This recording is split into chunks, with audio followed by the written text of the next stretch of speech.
various locations at the Clark International Airport shows the extent of the shaking. As you can see, passengers and employees are going about their day as normal when suddenly everything starts to shake back and forth very violently, sending people scrambling in every direction. Workers dove under the desks while travelers ran for the nearest exits to get out of the building.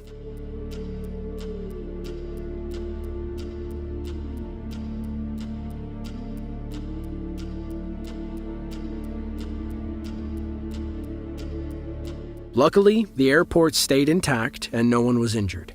However, it is crazy to see exactly how violent everything was thrown about. What really brings things into perspective is seeing that this was only a 6.1 magnitude earthquake. While powerful, it is not even close to being the strongest. We all know Nepal for being the country with the tallest mountains found anywhere on Earth. This is because the country rests at the edge of a huge tectonic plate that is constantly forcing the land higher and higher as two land masses are constantly pushing against each other. On one hand, this means that the mountains are getting taller by the year. On the other hand, it means that this area is very prone to tectonic activity and earthquakes. In April of 2015, a massive 7.9 magnitude earthquake struck Nepal and southwest China's Tibet Autonomous Region. Incredible CCTV video was taken at a border inspection station in Gyeongsang, Tibet. From the onset, we can see everything start to sway back and forth. Within a few seconds, it gets really bad. Things go from swaying to outright shaking. As the earthquake continued, dust overtook the area from a few partially collapsed buildings. You can even see bits of debris fall onto the building that the camera is attached to. Around 20 seconds into the video is when you get a truly incredible glimpse of the power of a 7.9 magnitude earthquake.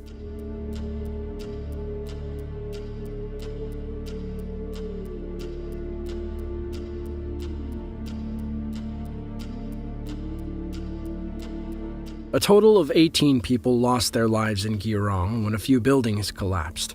However, the epicenter was many miles away, and therefore the town was spared the worst of the damage. In total, across the various regions impacted by this natural event, over 600,000 structures were damaged or destroyed.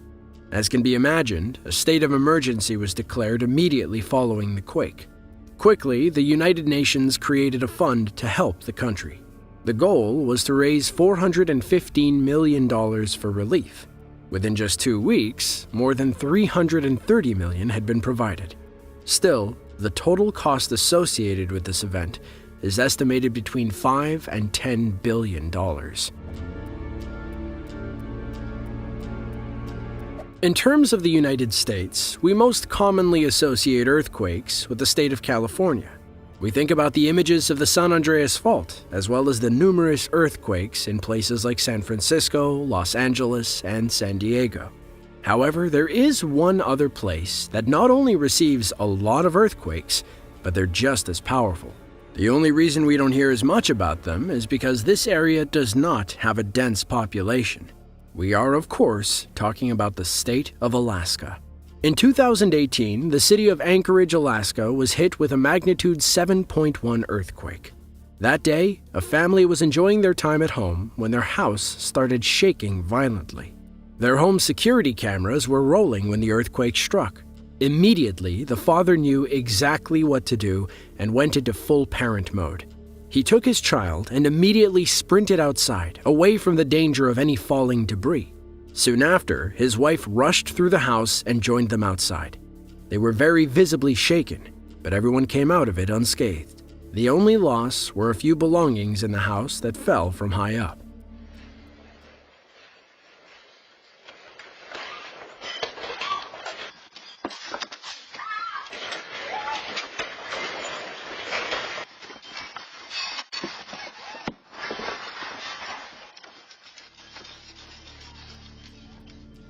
A portion of Alaska actually sits along a very geologically active line that surrounds the Pacific Ocean called the Ring of Fire. It is where the majority of the world's volcanoes are located. However, aside from being volcanic, it is ripe with tectonic activity as well. This line actually goes through the southern part of Alaska, as well as stretching the entire length of the Aleutian Islands. These are the areas in the state where the vast majority of people live. It includes cities such as Anchorage and Juneau. Although there were no deaths or any severe damage reported from this earthquake, it was definitely a terrifying experience for the residents. Throughout the day, there were over 80 aftershocks of various magnitudes recorded. 3 of them were over 5.0 magnitude in strength. It really kept people nervous that another, even stronger quake was coming. Luckily, that wasn't the case.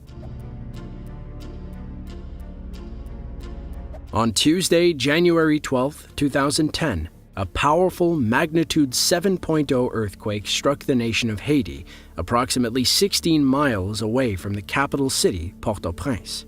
The devastation from this disaster was immense. Hundreds of thousands lost their lives, and over 250,000 residences were destroyed.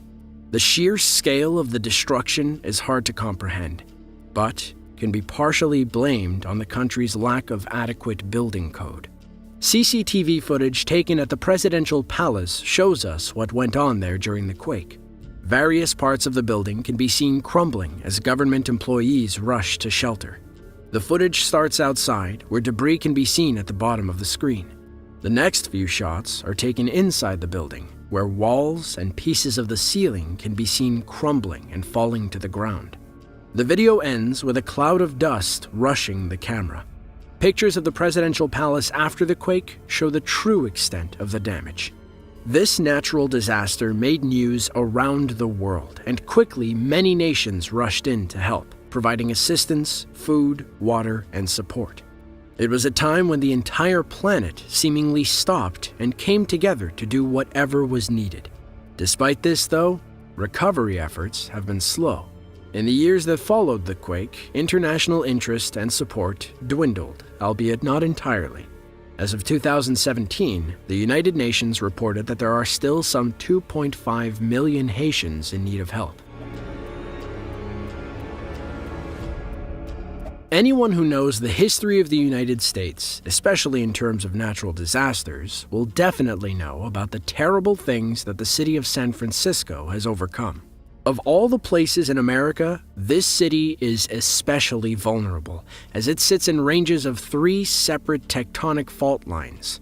In the early 1900s, the city had to endure one of the most powerful and most costly earthquakes to hit a major metropolitan area in recorded history. On the morning of April 18, 1906, a powerful 7.9 earthquake hit the city. Although the quake lasted for less than a minute, the impact from it was immediately felt, and it was especially disastrous. One of the main reasons why this particular earthquake was so bad was because the epicenter was located directly below the city, which is an incredibly rare occurrence. Buildings crumbled all over the city, and a massive fire broke out that burned for 3 days and destroyed somewhere around 500 city blocks. Even though there was a very fast response from the city's large military population, the earthquake and resulting fires took the lives of around 3,000 people and left half of the city's 400,000 residents homeless.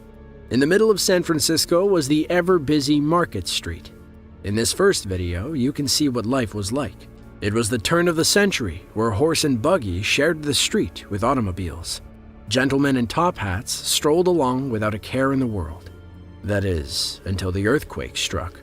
The second video shows the same street after the disastrous quake hit and the fires burned. Very few of the buildings were left standing, but the ones that remained were badly damaged. As people walk by the camera, it is evident that they were still in shock at what was going on around them. It's a somber thought that many of the people in the video are walking around after just losing their homes. Few other natural disasters in American history have been as costly as the San Francisco earthquake of 1906. Earthquakes are